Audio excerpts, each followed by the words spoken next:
سلام. سلام دخترم، خوش اومدی. خیلی ممنون.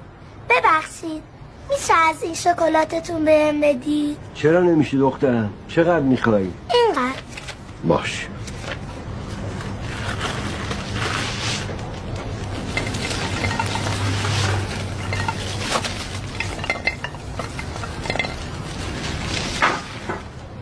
فقط یادت باشه آدم شکلات میخوره باید دندوناشو بله.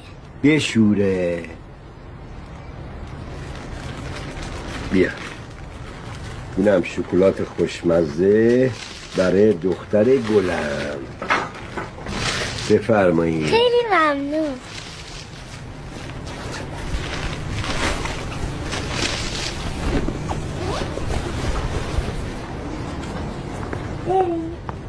کوچولو بله. با شما. بله. شما شکلات نمیخوای؟ نه ممنون. مطمئنی؟ بله. عمو جون بله. چرا شکلات نمیخوای؟ آخه من نمیشه. بیا عمو جون بیا، حرف بزرگترتو گوش کن. بیا این دست من مجانیه.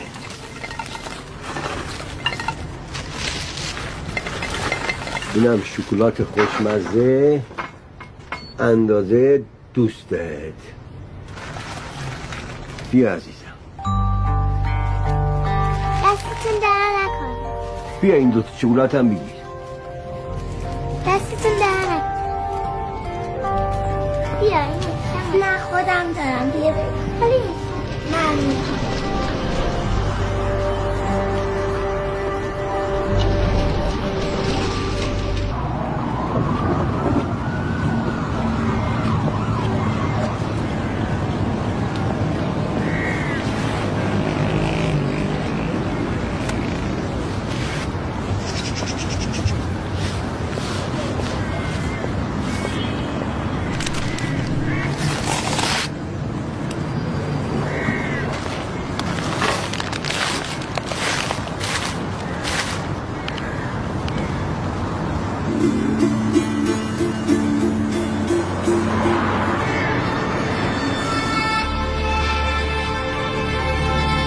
خدا رحمتش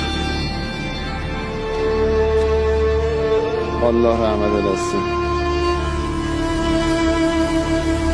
خدا رحمتش کنه.